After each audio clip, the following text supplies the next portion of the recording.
저 식당 아닙니까? 아니 돈 주고 먹는데. 아, 저래도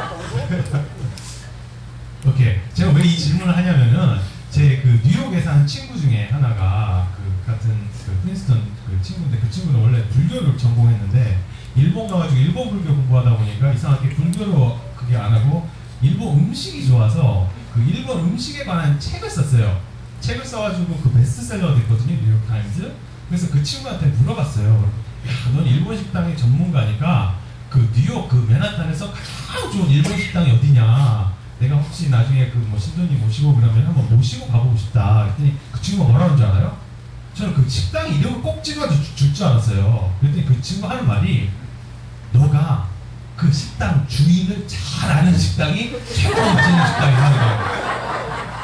그래서 왜 그런가요? 제 말이 맞아, 그 말이. 왜냐면요, 그 아는 사람이 식당에 딱 갔어요. 그러면은 평소에 이제 그 아는 사람이 딱 오면 어떻습니까? 자기가 그 하는 요리를 더 맛있게 신선한 재료를 사용해가지고 이렇게 해주고 또 주방장이나 자기가 나와가지고 이 음식이 어떻다 저렇다 이러면서 그 음식에 관련된 설명을 또 막 이렇게 하면서 어떤 의미를 더 이렇게 해주고 또 아는 사람이면 어떻습니까?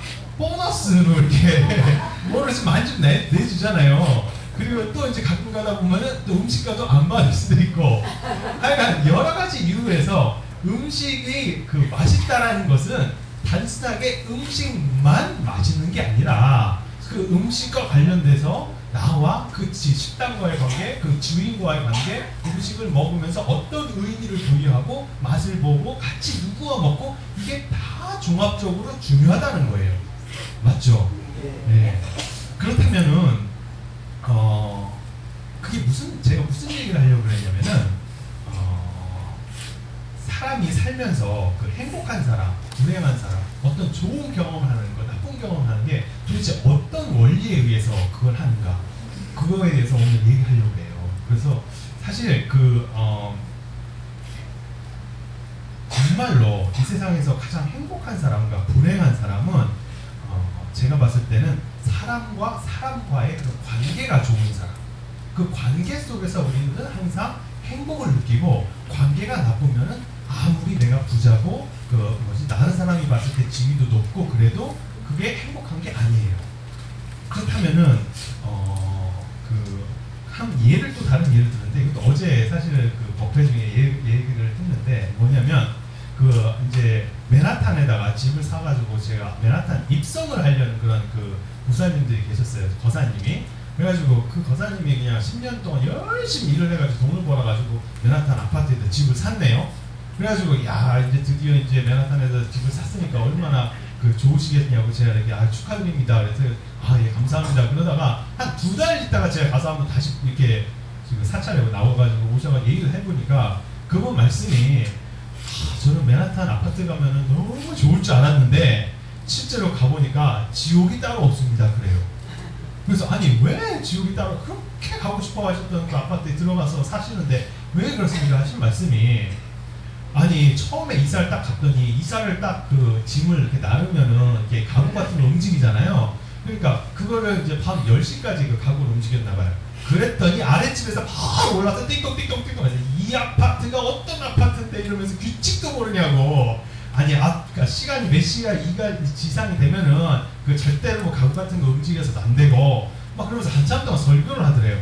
그리고 나서 이제 또 음식물 같은 것을 이제 버리려고 잠시 나갈 때 버리려고 잠시 한 3, 4분간 이렇게 그 문 밖에다 이렇게 잠시 내놨다고 그러네요.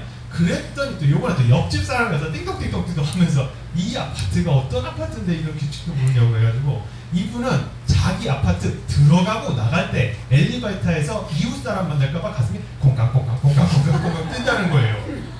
그러니까 아무리 좋은 아파트 살아도 내 이웃과의 관계가 나쁘면 어떻습니까? 지옥이 따로 없다 그러시는데 그 말이 맞죠.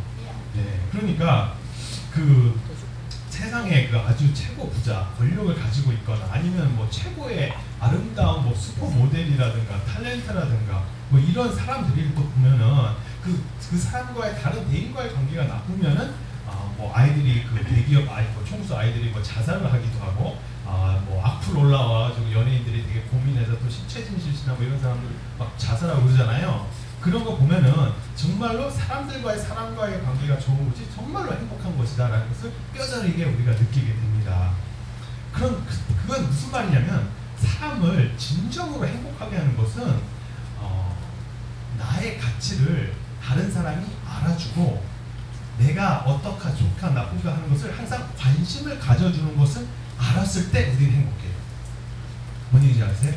나의 가치를 누군가가 알아주고 내가 좋다 나쁘다 하는 것을 항상 이렇게 관심을 가져주는 것을 내가 스스로 알았을 때 사람은 참 행복하다고 느껴요. 그래서 그러한 것이 상당히 중요한데 제가 뉴욕타임즈 기사를 며칠 전에 보니까 참 재미난 걸 봤는데 뭐냐면 어떤 걸 봤냐면 한 1년 전 아티클이었는데 암 환자들 중에 친구가 10명 이상 있으면은 암 환자 걸렸을 때 암 회복률이 친구가 한두 명밖에 없는 사람에 비해서 회복률이 4배가 빠르대요.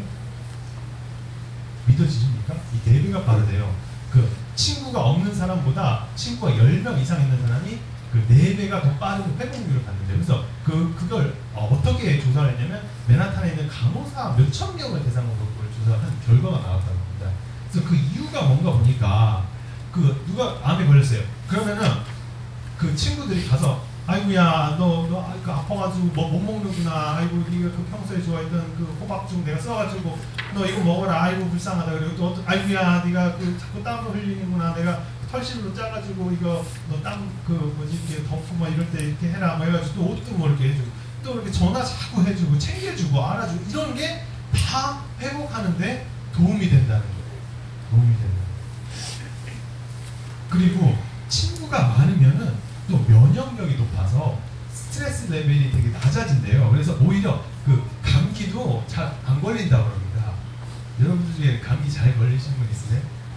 한번 친구가 많다는 것이 그렇게 심지어는 감기 예방에도 아주 좋다고 그러고 버지니아 주립대 심리학과 34 학생한테 어떤 실험을 했는데 뭐였냐고 그러면 45도 각도 약간 좀 가파른 각도의 그런 계단에 한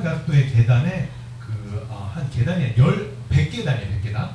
100계단인데 혼자 올라가 보라고 그랬어요. 그래서 그리고 각도도 되게 높아요. 45도. 그런데 혼자 쫙 올라갔는데 그리고 나서 너는 계단을 한 몇 계단 올라온 거 같니? 이렇게 물어봤어요. 심리학자 교수가 실험을 했어요.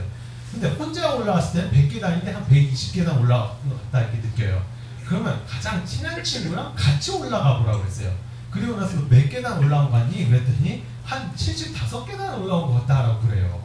참 우리나라 말의 170정도 말들면 낫다라는 것이 여기서도 이렇게 바로 증명이 되는 거예요. 그리고 우리가 혹시 한국 가가지고 이렇게 밤새 3000배 하고 1000배 하고 해보셨습니까? 잘 안 해보셨어요?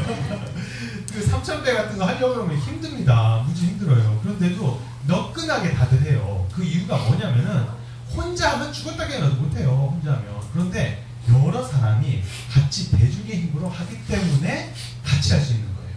기도도 혼자 하려고 그러면 힘들어요. 중간에 포기하게 되고 그러는데 여러 사람이 100일 기도든 20하루, 20하루 기도든 이렇게 기도를 딱딱 정해놓고 나도 하지만 내 친구도 같이 한다, 다른 도반도 같이 한다라고 그러면은 같이 쭉 대중의 힘으로 할 수 있는 겁니다. 그러니까 다른 사람과 같이 할 수 있다는 게 상당히 중요한 것 같고 우울증 요새 특히 현대인들이 많이 이렇게 걸리는 것 중에 우울증인데 우울증 같은 경우에 이제 많은 경우에 이제 보통 병원에 가거나 그럼 약을 주로 많이 먹이고 그다음에 이제 카운셀러를 받으라고 그러는데 그거 못지않게 제가 이제 꼭 부탁드리고 싶은 것은 내 몸을 이용해서 정말 우울증을 아무것도 가기 싫고 아무것도 하기 싫고 그렇지만 내 몸을 이용해서 자꾸 남을 돕는 그런 일을 좀이라도 좀 해보시려고 자꾸 노력을 하시면은 남을 도우면서 누구를 먼저 돕습니까? 나를 먼저 돕는 거예요. 나를. 그러니까 항상 내가 힘들고 도태하고 어디서 갇힌 것 같고 무섭고 외롭고 그럴수록 나가서 다른 사람을 도울 수 있는 것을 몸으로 가져가셔야 돼요. 밥을 퍼주신다던가 뭐 이렇게 그 홈리스 사람들 밥을 퍼주시니까 뭐래도 좀 몸을 갖고 이렇게 하시다 보면은 아, 나 이 세상에서 가장 불행하고 외롭고 힘든 사람이 난 줄 알았더니 아, 내가 아니었구나. 내가 그리고 좀이라도 이렇게 도와줄 수 있으니까 얼마나 감사한 일인가 이렇게 바로 느껴질 수가 있어요. 그렇다면은 좋은 관계를 만들어가는 방법, 이 방법을 한 8가지를 제가 쭉 적어왔어요. 그래서 이거 한번 얘기를 한번 들어보세요. 처음에 첫 번째로는 너무 공짜를 바라지 말자. 너무 공짜를 바라지 말자. 인간관계에 있어서 너무 공짜를 바라지 말자. 이게 뭐냐면 부처님 인간법에 공짜가 있습니까? 없습니다. 우리는 주는 대로 한 대로 받는 거예요. 한 대로 받는 건데 우리가 항상 어떤 살면서 보면은 은혜를 입는 순간이 있어요. 은혜를 입는 순간이 있을 때는 무슨 식이라도 갚으려고 노력을 해야 돼요. 그것이 당연하다거나 그 어려울 때는 막 더 도와달라고 사정했는데 그 도움을 받고 나서 그냥 모른 체하고 입을 싹 가신다거나 이러면 절대로 안 되고, 내가 이렇게 도움을 받은 만큼 돈으로 못 갚으면, 예를 들어서 그 금전적으로 도움을 받았으면 금전적으로 바로 도움을 갚을 못하더라도 금전적 이상 다른 것으로 갚을 수가 있는 거예요. 저 사람이 모르는 어떤 지식으로 이렇게 뭔가 모르는 가르쳐서도 할 수도 있고, 저 사람이 필요한 인연을 이렇게 구해서 가르쳐 줄 수도 있는 거고, 아니면 하다못해 만날 때마다 귤이라도 이렇게 사가지고 너무너무 고마웠다라고 자꾸 마음속으로 그러면은 그 사람 들었을 때 얼마나 그 기분이 좋아요. 안 그래요? 서로 이렇게 주고 받고 하는 정을 이렇게 나누면서 사는 게 인생이거든요, 결국은. 근데 이걸 저쪽이 줬는데 이걸 내가 안 줘요. 그럼 거기서 딱 끝이는 거예요. 사람이 처음은 누구나 도와요. 잘 모르고 그러니까 도와요. 그런데 그때 다시 도움을 받고 나서 갚았을 때는 어떻습니까? 그게 더 돈독해지고 다음번에도 도와줄 수 있는 게 없을까? 그래서 서로 이렇게 유대관계가 잘 진행이 되는데, 처음 도왔는데 이게 잘 이렇게 되풀이가 안 된다. 그러면 거기서 탁 끝납니다. 그러니까 뭐든지 공짜를 바라지 말고 도움을 받았으면 꼭 갚을 생각을 하십시오. 두 번째, 말을 잘 들어주세요. 다른 사람 말을 잘 들어주는 것도 엄청난 공덕입니다. 우리가 그 미국에서는 그 돈을 시간당 뭐 100불씩 주고 그 심리치료사들 만나가지고 자기의 어떤 고민 상담 같은 것을 막 얘기하잖아요. 그럼 그 사람들이 하는 주된 일은 뭐죠? 잘 듣는 거예요. 잘 들어준다는 것이 상대방을 엄청나게 그 가슴에 있는 어떤 옹알이라든가 어려운 점을 치료할 수 있고, 이게 갖고 있기 때문에 사람들은 항상 이게 병으로 되는 거거든요. 그러니까 말로서 이렇게 풀어내면서 그것을 이렇게 승화시킬 수 있는 거예요. 그렇기 때문에 다른 사람들이 이렇게 말을 할 때 꼭 내가 자꾸 무슨 말을 하고 싶은데 그것을 이제 다른 사람들도 먼저 말할 수 있는 어떤 기회를 주는 것이 자비행위예요. 그러니까 자비행위라는 것이 뭐 크게 돈을 주고 이렇게 어떻게 하는 거, 그것도 중요하지만 말할 기회를 한 번 더 주는 것도 엄청난 자비행위다라는 것을 꼭 기억해 주시고, 이와 함께 제가 좀 한 가지 이제 느낀 게 뭐냐면, 사람들은 자기가 말을 듣는 것보다 많은 경우에 자기가 말을 하는 것을 더 좋아합니다. 그렇기 때문에 대화 이렇게 쭉 하시다 보면은 되게 기가 센 분이 그 대화를 그냥 확 주도해가지고 본인이 하고 싶은 얘기만 다 하게 하고 자기한테 다른 사람한테 기회도 안 주고 이러잖아요. 이러면 안 되고, 본인이 그런 분이시면 내 스스로가 나 그러면 안 되지. 요번에 제가 말하면서 그걸 한번 생각을 해보시고, 만약에 혹시라도 이렇게 얘기를 하다가 내가 이제 어떤 얘기가 있어가지고 중간에 내 얘기를 쑥 집어넣어요. 그러다가도 보면은 저 사람이 말하는 그 말을 중간에 딱 끊었어요. 그러면 내 얘기를 하고 나서도 끝에는 어떻게 됩니까? 그 말을 내가 내 얘기는 여기까지였고, 아까 그 얘기 이렇게 돌려서 그 사람한테 얘기를 이을 수 있도록 해줘야 돼요. 그렇죠? 이런 작은 배려가 아주 중요한 거예요. 그 사람한테 이렇게 이렇게 또, 그리고 이렇게 얘기를 할 때 이렇게 쭉 한 4-5명이 앉았는데 한두 명이 얘기를 안 하고 있어요. 그러면은 그 사람한테 질문을 해서 그 사람도 얘기할 수 있는 기회를 항상 줘야 돼요.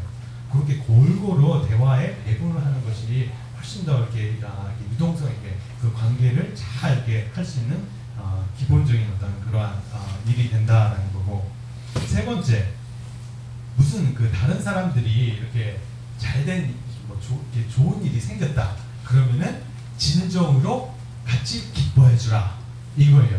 이걸 부처님 말씀이 수희공덕, 같이 따라서 기뻐하면은 공덕이 쌓인다. 수희공덕, 이 법화경에 나오는 말씀이시거든요. 같이 따라서 기뻐하면은 공덕이 생긴다. 그런데 우리나라 옛말에